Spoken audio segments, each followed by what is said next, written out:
Meus irmãos, a paz do Senhor Jesus para todos. Vamos dar sequência no estudo desse terceiro trimestre de 2022 da Escola Bíblica Dominical da editora Betel. Já tivemos uma lição introdutória na semana passada sobre o Sermão do Monte e sua essência, seus princípios, né? Agora nós vamos aprofundar um pouco mais nesse sermão.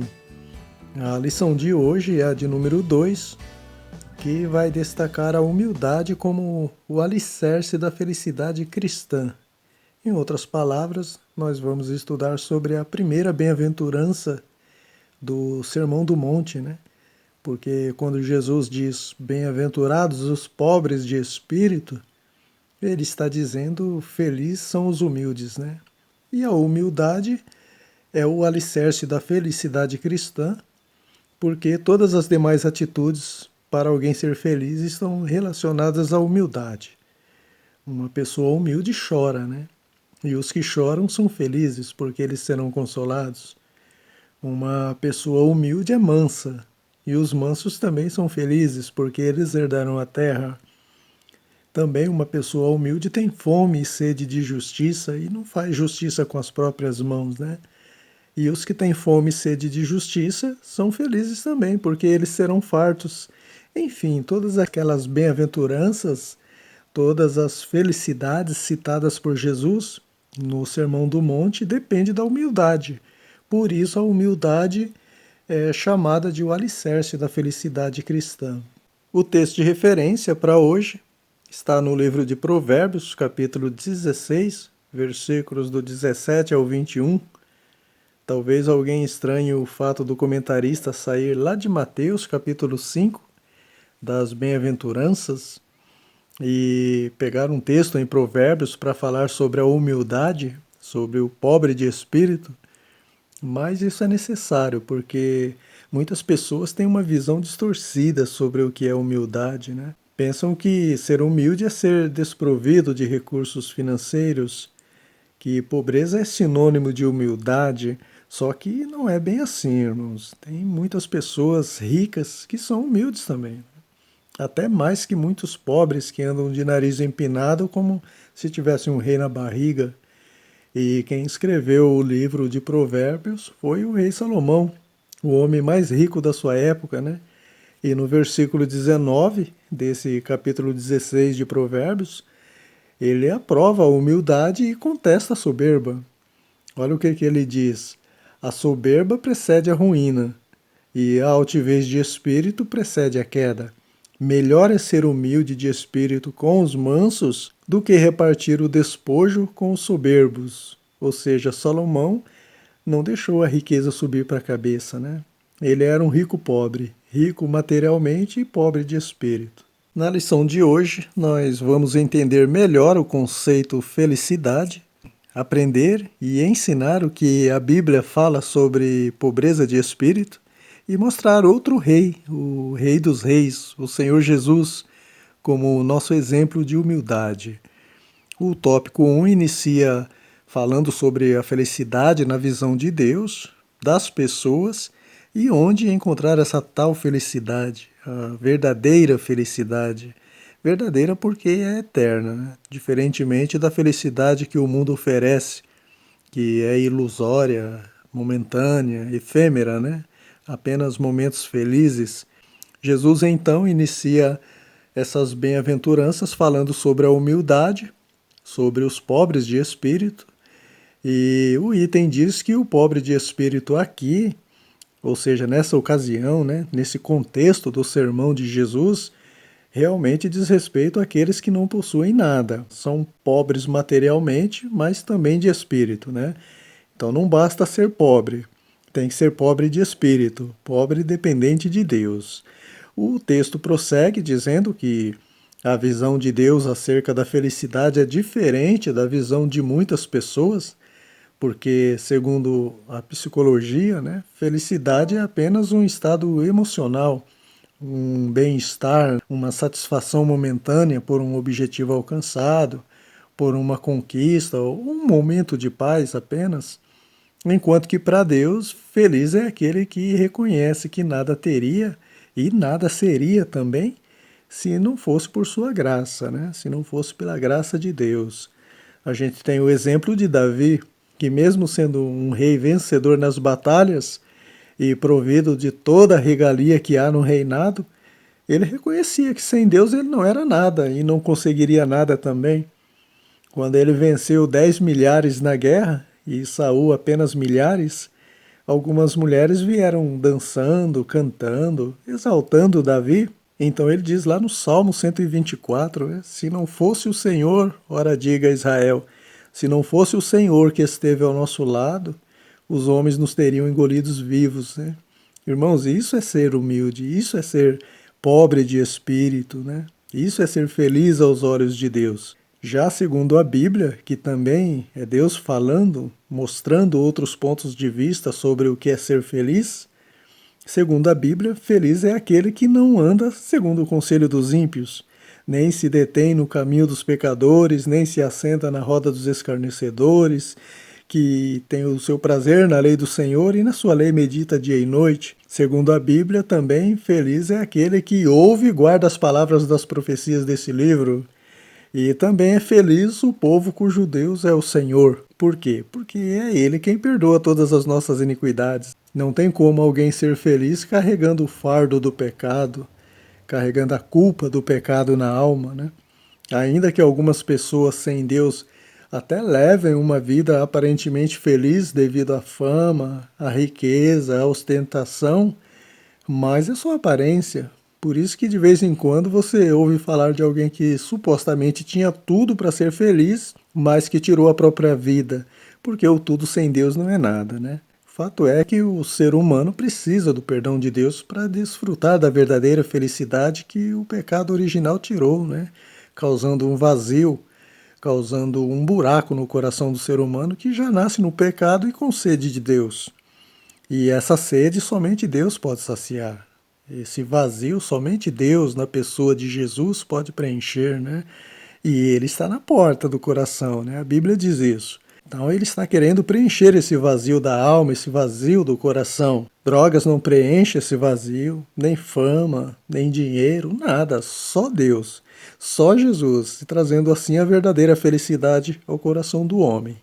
Vamos agora para o tópico 2, que vai reforçar que o pobre de espírito é o humilde que confia em Deus, é aquele que está vazio de si mesmo e é aquele que depende plenamente de Deus. Esse é o pobre de espírito.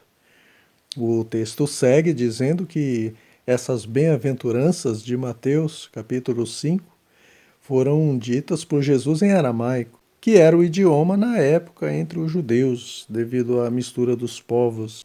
E no aramaico a expressão pobre diz respeito a alguém sem prestígio, sem recursos materiais, mas que deposita sua confiança em Deus.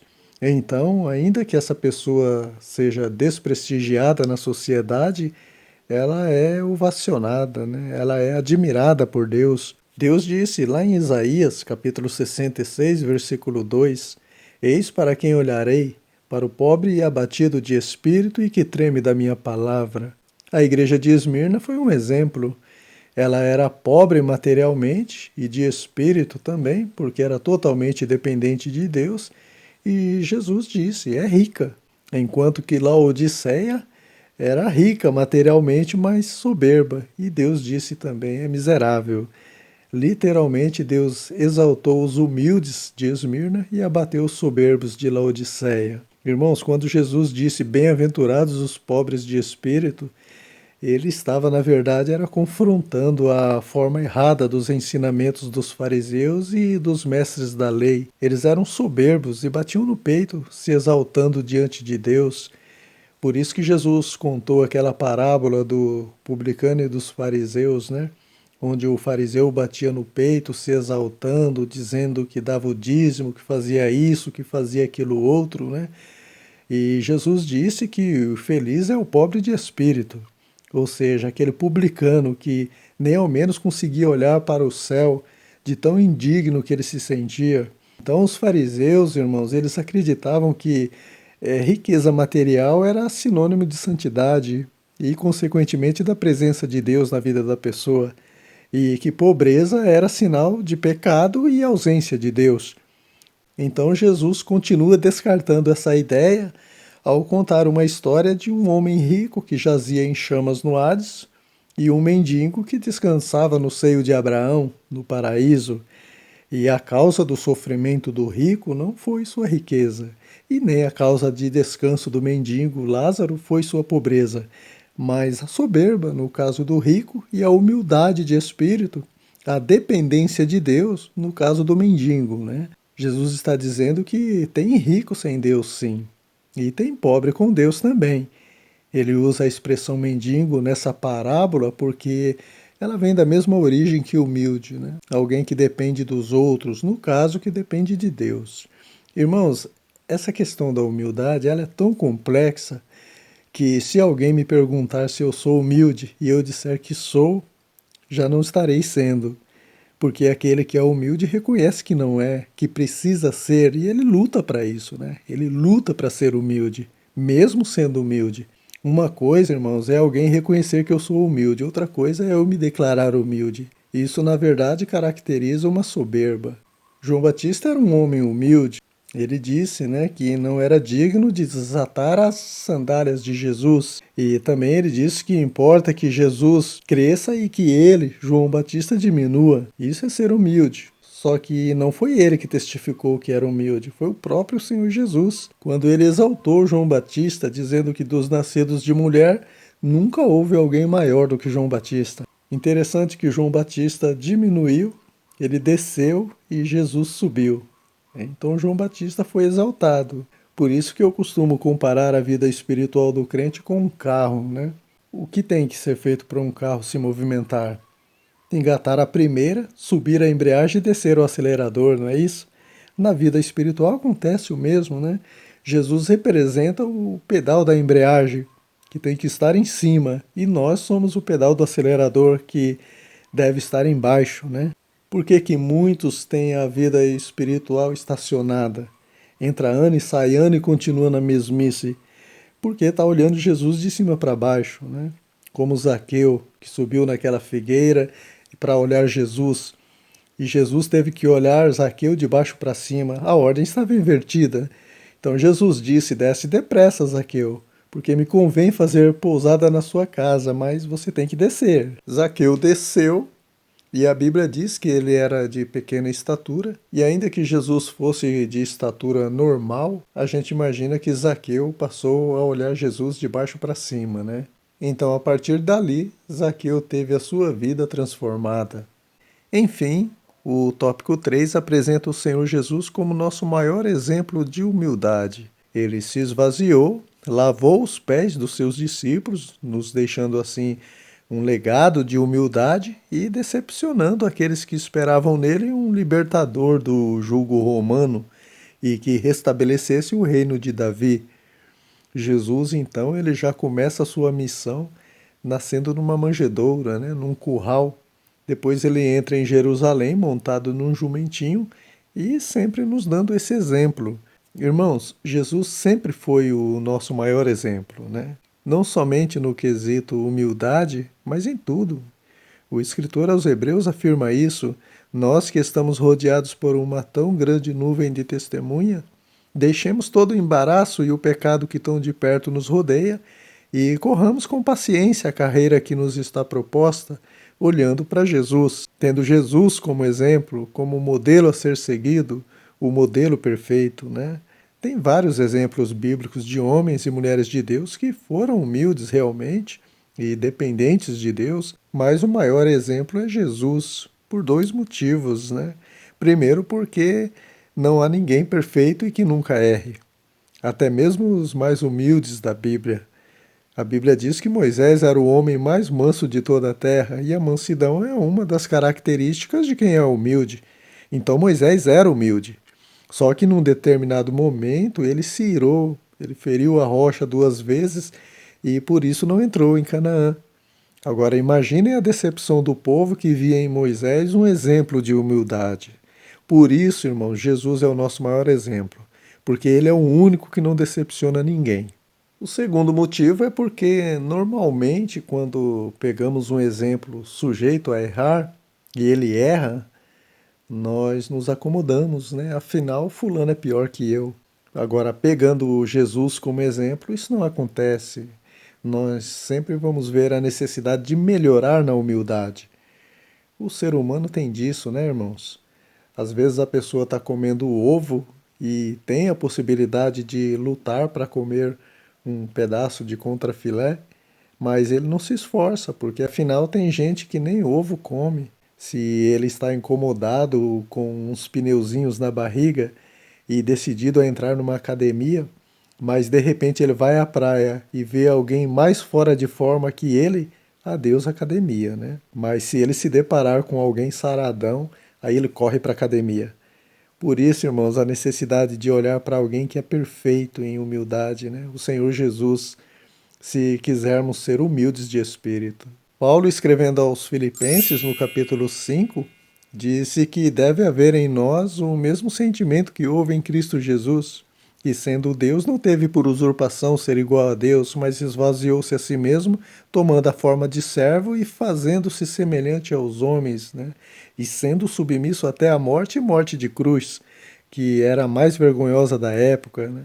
E mais, em favor de quem não merecia, em nosso favor, pecadores. E não foi uma atitude isolada de Jesus apenas, né?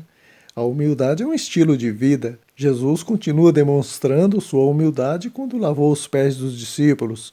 Ou seja, ele viveu o que pregou no Sermão do Monte, né? Lavou até os pés daquele que havia de trair ele, né? O Judas Iscariotes. Tudo isso para nos dar o exemplo.